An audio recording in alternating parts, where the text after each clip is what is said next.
Shalom, shalom.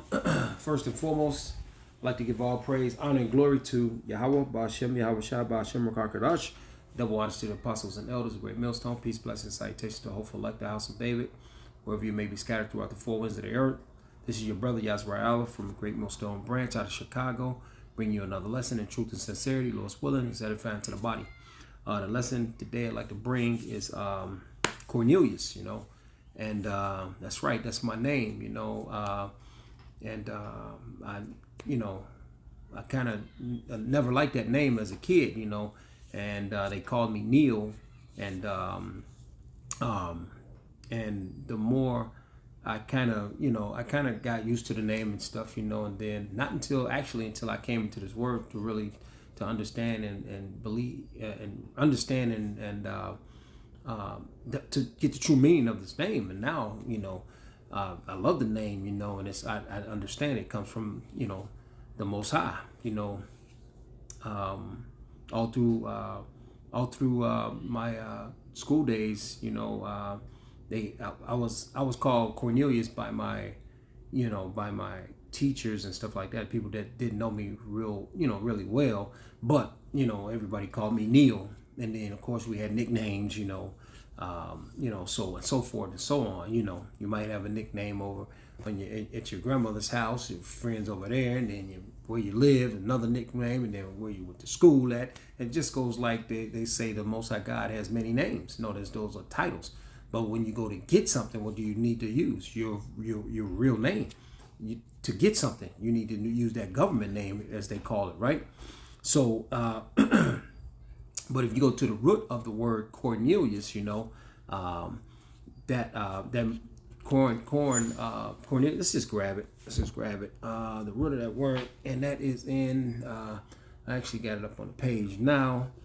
And I am going to grab my phone and open it up, though. I'll grab it instead of disturbing that.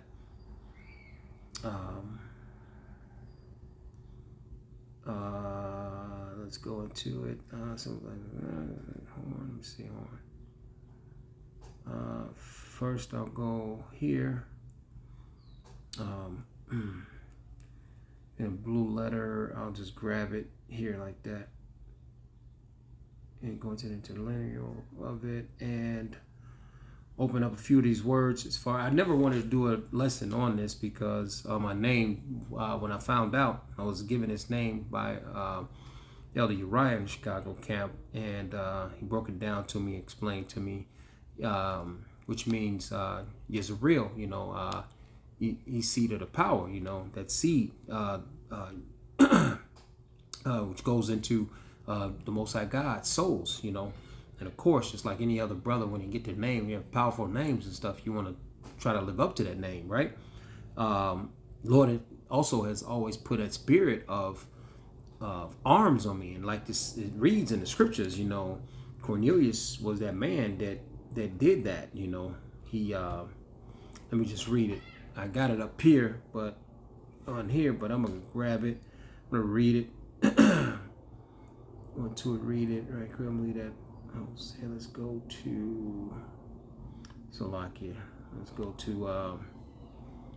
to Acts 10 and 1, like I got up on the screen. And it reads, Acts 10 and 1, and it reads, there was a certain man in Caesarea called Cornelius, right? A centurion of the band called the Italian band. And let's open up that word Cornelius right quick. See in the Webster Dictionary, just quick glimpse of it, right? And it said, oh, Cornelius, what the heck? Cornelius. Wait a minute, I opened this thing up already. I think I'd open it up with. I went further into it, to the name.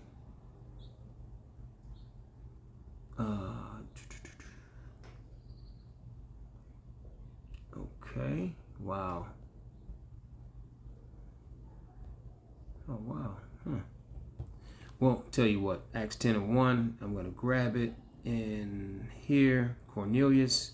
Let's just grab it right quick. Right here. And Strong's G 2883, Cornelius. Cornelius. Cornelius. Cornelius, right? Cornelius, it goes into of a horn, right? And then I just opened up the horn to see what it means, right?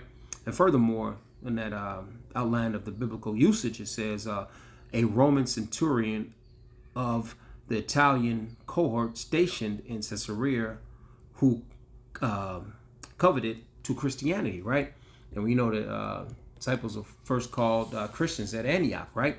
And these people that call themselves Christians today, they're not Christians, you know. They're wannabes. They have a zeal for the Most High, but not according to knowledge. And then the other ones are thieves, right? It's called identity theft, right? But let's get on with the lesson. But let's go back. And right, there was a certain man in Caesarea called Cornelius, a centurion of a band called the Italian band. And that just like in the United States and all other countries, they have, you know, like the United States, for instance, we have an armed forces and different branches, and we have all of the armed forces, and is not just made up of so-called self-proclaimed white men or Edomites, right? They're made up of all different nationalities in the band. Just like back in the Roman days, they're made up of all different nationalities that who you have spoiled, who you have conquered. Those nations, they are over here, and they're intermingled. And this is the big cauldron. This is the big pot of soup anyway, right? There's more mingling going over here than anywhere else in the world, right? Because this man, he's conquered the whole world. He has conquered. He has been given the power over all of the world, right? But anyway, the military forces are mixed up with a whole bunch of people. Just like Cornelius, he was a devout man, and we'll go into that word also. A devout, verse 2, a devout man and one that feared the Most High God with all his house, which gave much alms to the people and prayed to the Most High God always, right? Let's read it again. A devout man, we're going to open up that word, right? And one that feared the Most High God, right? He's fearing of the Most High God. That we know the heathen, what's that, Psalms 10:4, the heathens, they don't have the thought of the Most High God is not always in their plans, right? In their thoughts, roughly paraphrasing, right? It says, and feared the Most High God with all his house. And the Lord said about Abraham, he said that he knew Abraham would guide or direct his house in that manner, right? He says, which gave much alms to the people and prayed to the Most High God. Always, always, always. That's what a devout man does. A devout man is dedicated. And we're going to open up that word. Let's open it up right now. Devout. But, and just piggybacking that thing on my whole thing, you know, because I came into this truth, you know, and I know the Lord was, and just now, I just, you know, not just now, but, you know, all through life, you know, I've been knowing that the Lord has been reeling me in slowly but surely, you know, and I'm a product of the Chicago Fire Department, right? And I retired as a chief officer, and this man Cornelius, he was a Roman centurion, and centurion, Lord's willing, we'll open up that word too. It goes into he was a man that had rulership or power over other men, right? But we're opening up devout right now, right? Devout man, right? We can go into the etymology of the word. It goes into pious or dutiful, right? Dutiful, right? And we're gonna open up well reverent, pious, devout, godly. Okay. Let's open it up and let's grab the etymology of this word, which is it's two of them, right? Okay. G2095, which goes into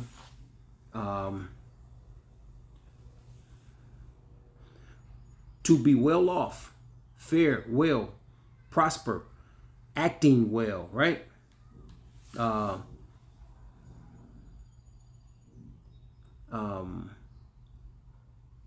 Neuter of the primary good of verbally, well, good, well done.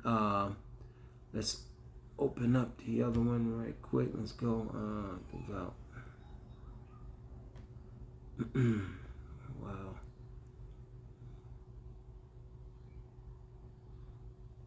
Devout. Okay, devout. Let's go. G4576, which says middle voice of an apparently primary verb. Okay. Outline of biblical usage to revere, to worship, right? Worship, devout, religious, right? To worship. And who did he worship? This man Cornelius worship. He worshiped Yahweh Shem Yahushua. The Most High God sent him visions, right? And he ultimately sent Peter to him, right?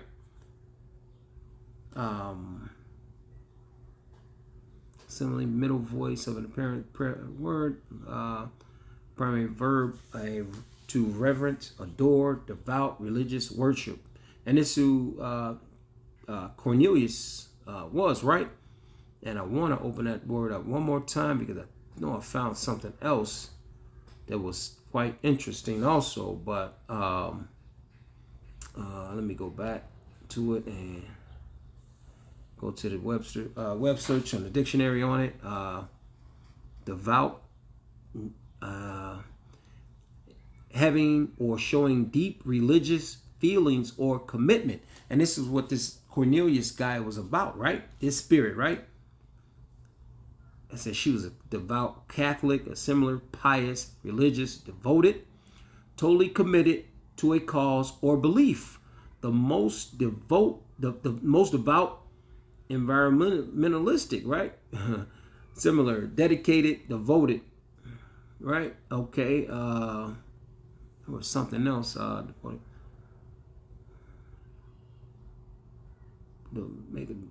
makes it a person devout? Okay.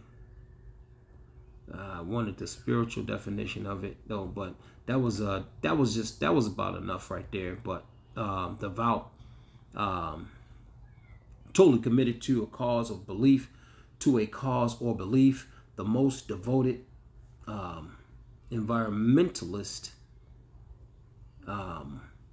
pious, religious, devoted, you know. But anyway, like it reads, a Roman centurion Roman centurion of the Italian cohort or the band stationed in Caesarea, who coveted to Christianity. He coveted. He was brought into that by who? Through the Spirit, power Yahweh Shema Shah. And this is why, you do this. It's not because of your own will you want to do it. No, the Most High God is the director of all men, right? But let's grab, let's go more into it. Let's read more into that scripture, which is a devout man and one that feared the Most High God with all his house, which gave much alms, And the Most High God has always had me in that spirit, for 25 years, over 25 years, I gave out, was in that spirit of giving to back to school parties and functions, right, for the kids, right? And then I started actually doing turkeys for Thanksgiving and all that stuff, And man, the Most High God cut all that stuff out, man.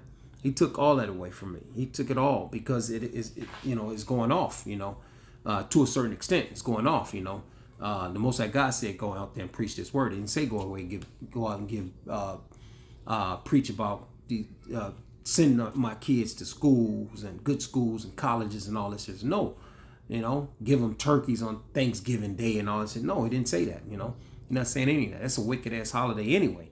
And these schools are wicked as hell, we know already also. But hey, just to piggyback on that, about the main reason why I'm doing the video is because the Most High God set me up in this life, in this world, this age, this eon, as a Chicago fireman, and it's taken me through to, first of all, to get on the job. Yeah, I took the test in '85. I didn't come on until '95. I was like one of the last ones to come on the job, And then you have to, once you actually pass the test to get, they call you to come to the job. Then what happens is that you actually have to take another test. So pass all the tests within the Chicago Fire Department rules and regulations to get, to walk across that stage. So the Most High God allowed that also for me to happen. And then, the Lord put the Spirit on me to train to physically and mentally to become lieutenant, and then to become captain, and then to become a chief officer of the Chicago Fire Department. And after that, the Lord took the Spirit away from me. I didn't want to be, I don't want to go any further. I had went far enough as far as testing could take me. And that's 27 years on the Chicago Fire Department. And then before that, I did 12 years as a telephone man for Ameritech, right? Illinois Bell. But anyway, that's just a lot of time. That's just another subject, another lesson within being able to hold on fast to what we have. Hold on to these little jobs or whatever we're doing. We have to hold on, because this wasn't a cakewalk for me at all. It was hard and tedious. And it was I had to listen to people that I didn't like. I had to bow down to people that I didn't like, basically. Because my future was in their hands, and I had to do.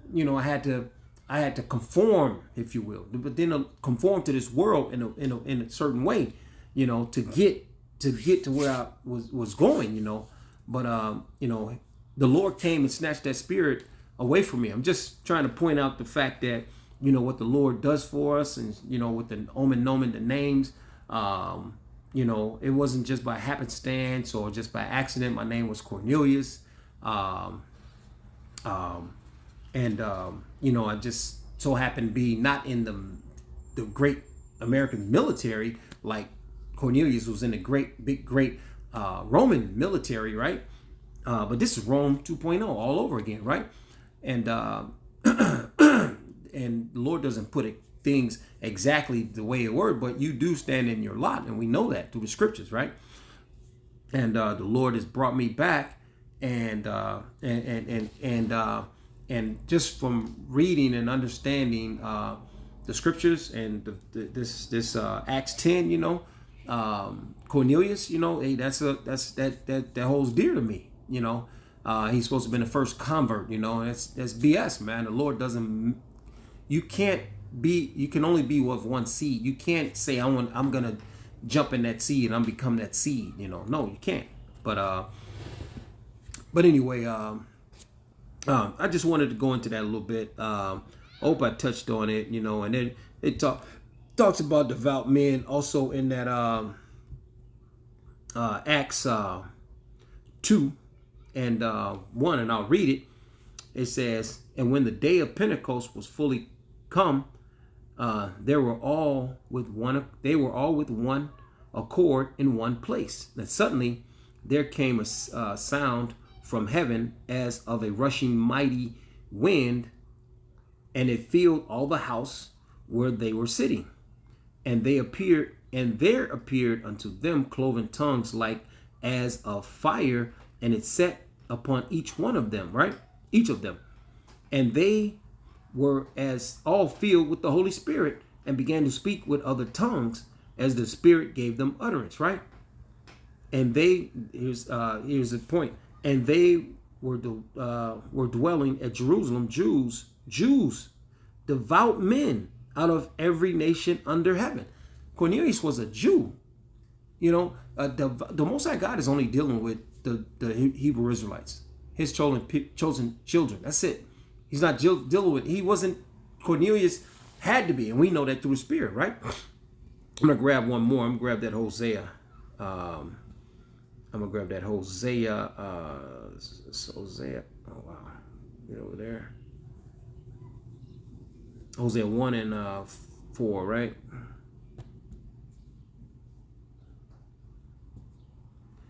Hosea 1 and 4, and it reads, and the Lord said, unto him, call his name Jezreel, for yet a little while, and I will avenge the blood of Jezreel. It's the seed of the power, right? He goes into scattering the seed, right? And I will avenge the blood of Jezreel upon the house of Jehu, and will cause to cease the kingdom of the house of Israel, right? Jezreel, that's the name right there. It goes into, and I don't even know, I don't remember if I said so much, if I even open up that word, you know, and I need to open up that word. And name his name Jezreel, Jezreel, right? And that's he seed of the power, right? Which is says the Most High God souls, right? God's souls, right? Jezreel, God's souls, a descendant of the father, the founder of Etam of Judah, right? First son of Hosea the prophet. Okay, and let's open it up in 4 in the etymology in 4 H410. Let's get that. It's power. Strong's H410. Ale Goes into power, right? And one of the definitions I had opened up, it went into that power. A chief, it actually said, you know, and now for some reason I can't find it right now, right? Within in the I think it was a biblical or spiritual meaning of horn or Jezreel. Can't remember, but it says God, right? El, right? Power, right? Power, like one, mighty men of rank, and that's what I had ranking within the Chicago Fire Department system. Lieutenant, officer, captain. Captain is an officer, and also a chief officer, right? And that's the highest that you can test for. After that, it's a deputy district chief, a district chief, and the commissioners of different departments and stuff. Then ultimately the head commissioner, right? But like I said, the Lord took that spirit all away from me. I wanted out, and I prayed that the Lord get me out, and He got me out, you know. And that's another story also. But it says mighty men of rank, mighty heroes, angels. Then it goes into God, false gods, demons, imaginations, because little God, you know, that's, you know, those little false gods, right? It says God. It says the one true power, Yahweh, mighty things in nature, strength, power. You know, horn. That word horn goes into power also, right? And I didn't open up that word horn, which Cornelius' names goes into horn. I thought I opened it up in the dictionary search. That's not what I wanted. With Webster search, let me see what the Webster search says right quick. Talking about music, fine, right? That's not what I want. What does it mean? What does it mean? A horn. Let me see. Right, centurion, a centurion, coveted by Peter. Etymology from Cornelius, an old Roman gens name, possibly related to the word cornu, horn means, or horn, right? And just to open up that word horn, just to horn, okay. A hard permanent outgrowth, often curved or pointed, found in pairs of the heads of cattle, sheep, goats, giraffes, etc., and consisting of a core bone encased in keratin skin. the substance of which horns are composed. Powder rhino horns, right? Hebrew, that's okay. What is a horn called? What does a horn mean? Spiritually meaning of horn. Here we go. Spiritually meaning of horn. Here we go. Horn represents salvation and immortality, as well as the horn is extremely durable.